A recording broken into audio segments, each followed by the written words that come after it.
Good morning, dear students. I am Ms. Navida Sheikh from Brahan Mumbai Mahanagar Palika MCGM virtual class. I welcome all my dear students to another and interesting session. In today's session, we'll be learning something new and interesting from a science textbook. So let's get started. Good morning, dear students. I welcome all my dear students to another and interesting session. I am Ms. Navida Sheikh from MCGM virtual class. And today's class is for standard 6, and we'll be talking about the next part of the chapter that we started last week, that is diversity in living things and their classification. So today we'll be talking about the part 2 of this chapter. Last week we started about plants, how we have diversity in plants, and how there are different types of plants based on the place they live, and how they prepare their food, etc. And today we'll be talking about classification of animals. So let's understand about animals classification. Now here you can see that there is huge diversity in animals also, and in order to study animals we need to classify them as well. So last week we studied about how plants can be classified, and today we'll be learning how animals can be classified. As we can see that there are so many different types of animals, like some animals are very huge in size, some are very small in size, some can fly like the bird, the butterflies, some can swim like the fish, some can live in water also, some can live on land as well, some can live only on land, right? So there are so many different types and varieties of animals that we see around us, and this is called as diversity. Now, there is a few things like how we studied about the parts of plants. Same way, you have animals also, and they have various parts. Depending upon the parts, there are huge classification. There is a huge diversity in animals as well. Some animals have tails, some have antlers, some have fangs, some have whiskers, some have wings, some have horns, some have beak. Okay, some have big ears, some have small ears. Okay, so they have limbs for movement, tail, etc. So they, because of this also, and various other organ systems which carry out various functions inside their body, there's a huge diversity in these animals as well. Because of all the characteristic features जो हम लोग के जो उनके features दिखाई देते हैं हम लोगों को, उसकी वजह से भी बहुत सारी diversity.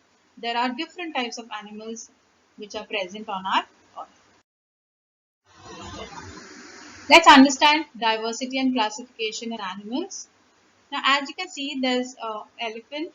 There's this amoeba which you cannot see also with your naked eye. It is a unicellular organism. So there are different animals have developed different shapes to survive in the environment. Like the snail, it has its home. It carries its home, that is the shell on its back itself.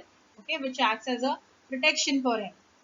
There is a great variety in the body structure of animals too. The amoeba that cannot be seen with our eyes, the huge elephant, the small snail, the fish that swims in water, a kite that flies high in the sky, butterflies that flit around the flowers, a house lizard that crawls on a wall are all animals. Each has different characteristics, right? The elephants cannot swim, the dolphins cannot walk, the amoeba, you cannot see amoeba very huge. It is always very minute unicellular organism. So every animal is different from the other. Now let's understand how these animals eat. Let's classify them on the basis of how they eat their food. Now here in this picture you have seen a hyena trying to catch a deer. Now what is it doing? It is eating another animal, right? Here you can see a chimpanzee trying to eat a fruit from the tree. On the other hand, here you can see the giraffe eating the leaves of the tree. You can see the frog eating insects, a fish eating another fish, a panda eating leaf.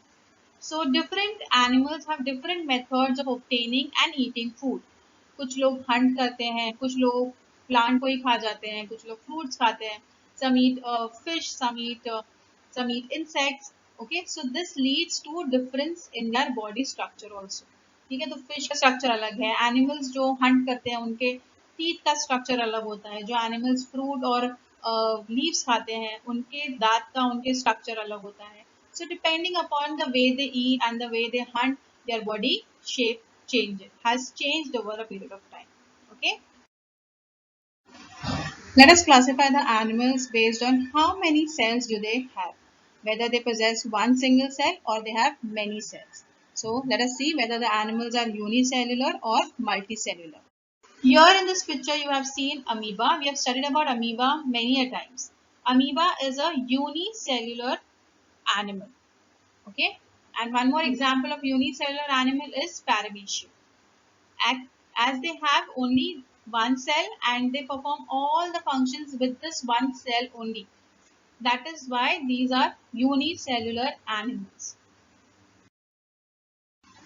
Whereas if you see an example of horse, a hen or a cock, or if you see a cat, these are all made up of many cells, and that is the reason they are called as multicellular animals. Here in this picture on the right hand side, you see that this is a section of your cell of your tissue. Means अगर हम लोग हमारा एक थोड़ा सा piece cut करते हैं plant का या फिर हमारी स्किन का, and if you try to observe it under the microscope, you will see that this type of structure is seen. Means there are many cells. ये जो एक सर्कल दिखाई दे रहा है ये एक सेल है, ठीक है. You can see there are so many cells there. So that makes us multicellular animals. Examples of multicellular animals are the turtle, the octopus, tiger, frog, giraffe, and the dolphin. Okay, there are many. You can just keep on naming, and I know you all are multicellular animals. Now, we are also multicellular organism because our body is also made up of many cells together, and that is why we are also multicellular. Let us classify the animals based on their living habitat. Means the place where they live. According to them, we will classify them. Let's move on to the next thing.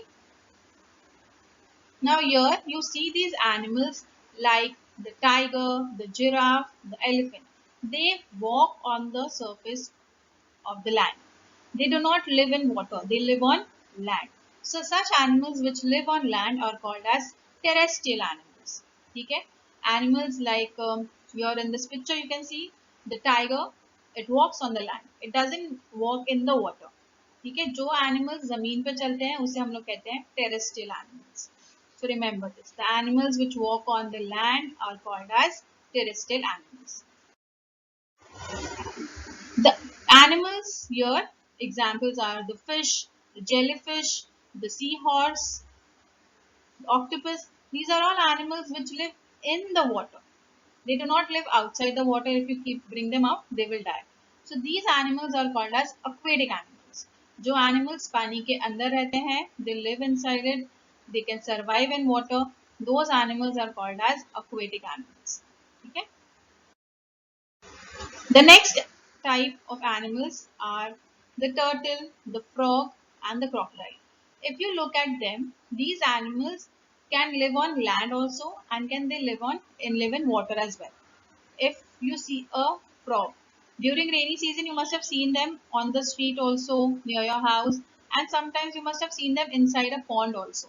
So these kind of animals which can live both on land and in water are called as amphibious animals. The crocodile you must have seen on the Discovery Channel or Animal Planet channel. You must have seen them कि ये animals ज़मीन पे भी easily रहते हैं और ये पानी के अंदर भी fishes वगैरह को hunt करते हैं. Next we come is the arboreal animals. Now arboreal animals are animals which can fly. ठीक है, वो एक जगह से दूसरी जगह पर फ्लाई कर सकते हैं and they keep on moving their houses also here and there, and that is the reason this is another word for them, that is arboreal animals. The animals which can fly are called as arboreal animals. Butterfly, eagle, kite, sparrows, different kind of birds, anything which can fly, the animals which fly are called as arboreal animals. The next thing we come is the vertebrate and invertebrate animals. Now vertebrates and invertebrates. Vertebrate means having spinal cord. We have a spinal cord, right? If you touch the back part of your body, you will notice that there are bones. Now that spinal cord is called as the vertebra.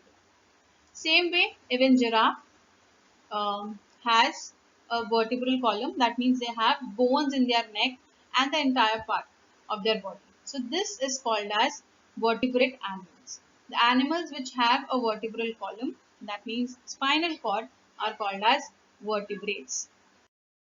On the other hand, there are a few examples like the crab, snail, butterflies, cockroach, earthworms, and the octopus which do not have a spinal cord. Such animals are called as invertebrates. Let us classify the animals based on how do they reproduce, means how they produce their young ones, that is by oviparous or whether they are viviparous animals. Now let's classify the animals based on how they give birth to the young ones. Now first thing we'll be learning is oviparous animals. Oviparous animals like the example is the chicken or the hen, ducks, snakes, turtles. Now these animals, they lay eggs, and from the eggs you have the young ones coming out. Like here you can see a turtle coming out from the egg. Okay. The next example here you can see a snake. The snake also lays egg, and from the egg you can see the snake coming out. So animals which lay egg and from the egg the young ones come out, these kind of animals are called as oviparous animals. Okay, the animals which lay eggs or egg laying animals are called as oviparous animals. Or here you can see examples: the cat, monkey. These animals are called as viviparous animals. They give birth to their young ones directly. They do not lay egg.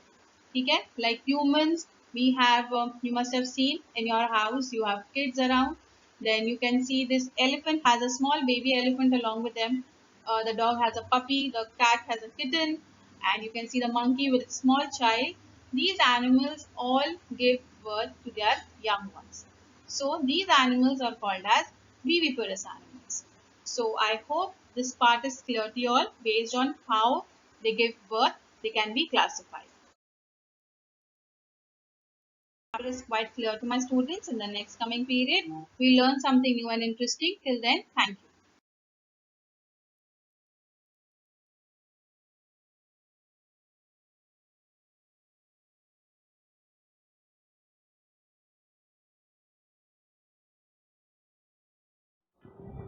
If you liked our video, please subscribe to our channel and do not forget to hit the like button. Hope this session was quite useful to you. In the next coming period, we'll learn something new and interesting. Till then, thank you.